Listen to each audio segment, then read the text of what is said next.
49வது அதிகாரம் அதனுடைய 11வது வசனம், என் மலைகளை எல்லாம் வழிகளாக்குவேன், என் பாதைகள் உயர்த்தப்படும்.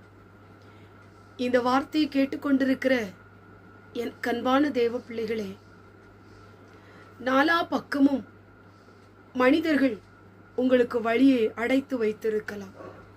இனி எனக்கு வழியே இல்லை, எப்படி எனக்கு வழி திறக்கும்? ஐயோ, நான் நெருக்கப்படுகிறேனே, ஏன் எனக்கு இந்த பாடுகள், ஏன் எனக்கு மட்டும் இப்படி சம்பவிக்கிறது? இன்றைக்கு எனக்கு வழி திறக்குமா? இல்லை இன்றைக்கு இந்த திசையிலிருந்து எனக்கு ஒரு வழி திறக்குமா என்று நான் எதிர்பார்த்து சோர்ந்து போய் இருக்கிறேனே, மிகவும் தளர்ந்து போய் இருக்கிறேனே. என் ஆண்டவர் எனக்கு ஒரு வழியை திறக்க மாட்டாரா?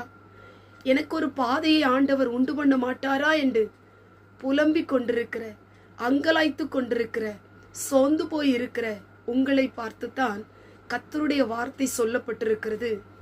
மலைகள் எல்லாம் வழிகளாய் மாறப்போகிறது.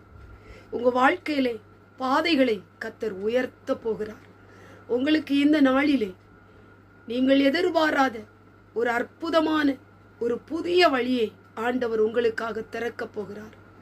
மிகவும் நெருக்கம், எனக்கு வழியே இல்லை, எனக்கு வாய்ப்பே இல்லை, இனி எனக்கு வழி திறக்குமா, என்றோடு என் வாழ்க்கை முடிந்து விடுமோ என்று சொல்லி மிகவும் கலங்கி போய் உடைக்கப்பட்ட நிலைமையில நீங்கள் இந்த வார்த்தையை கேட்டுக்கொண்டிருக்கலாம்.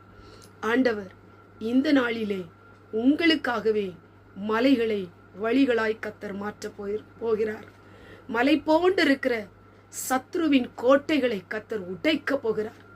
மலை போன்று எழும்பி நிற்கிற மனித சக்திகளை ஆண்டவர் உடைக்க போகிறார். வேலையில வழி இல்லையா? ஊழியத்துல வழியே இல்லையா? இன்னும் பிள்ளைகளுடைய எதிர்காலங்களில வழியே திறக்கலையா? ஐயோ, நான் சோர்ந்து போய்விட்டேனே. இன்றைக்கு ஆண்டவர் உங்களுக்குத்தான் புது வழியை ஆண்டவர் திறக்க போறார். உங்க பாதைகளை கர்த்தர் உயர்த்த போகிறார். முடங்கி போன பாதைகள், மனிதரால் அடைக்கப்பட்ட பாதைகள், எந்த பாதை திறக்குமோ என்று நம்பிக்கொண்டிருந்தீங்களோ அந்த பாதை அல்ல, தேவனே இன்றைக்கு உங்களுக்கு திறக்க போறார். ஆண்டவரே உங்களுக்கு அற்புதமான புதிய வழியை திறந்து கொடுக்க போறார். அந்த பாதையிலே சத்துரு வருவதில்லை, அந்தகார சக்திகள் மேற்கொள்வதில்லை, பகைஞன் மேற்கொள்வதில்லை. ஆண்டவரே வழியை திறக்க போறார். ஆண்டவர் வழி திறந்தால் அது உயர்த்தப்படும். உயர்ந்த இடத்துல கர்த்தர் உங்களை நிறுத்த போகிறார். பயப்படாதீங்க. இந்த வசனத்தின்படியே மலைகளை வழிகளாக்கி உங்க பாதைகளை உயர்த்தி உங்களை கர்த்தர் ஆசீர்வதிப்பார். கண்களை மூடி ஜெபம் பண்ணுவோம்.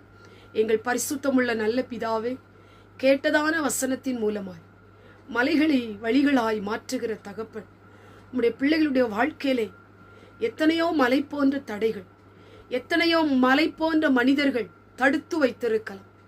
ஆண்டவரே, உயர முடியல, என்னால வாழவும் முடியல. இந்த மனிதர் பணம் படைத்த மனிதர்கள், பலம் படைத்த மனிதர்கள் ஆண்டவரே எழும்பி நிற்கிறார்கள். என்னால ஒன்றும் செய்ய முடியல என்று சொல்லி தளர்ந்து போய் முடங்கி போய் சோர்ந்து போய் இருக்கிற நம்முடைய பிள்ளைகளை தட்டி எழுப்புகிற பரிசுத்த ஆவியானவர் மலைகளை வழிகளாய் மாற்றி கொடுக்க போகிற தயவுக்காய் ஸ்தோத்திரம். ஒவ்வொருவருக்கும் ஒரு புதிய அற்புத வழி திறக்க போவதற்காய் ஸ்தோத்திரம். இயேசுவின் மூலம் ஜெபிக்கிறோம் பிதாவே, ஆமென்.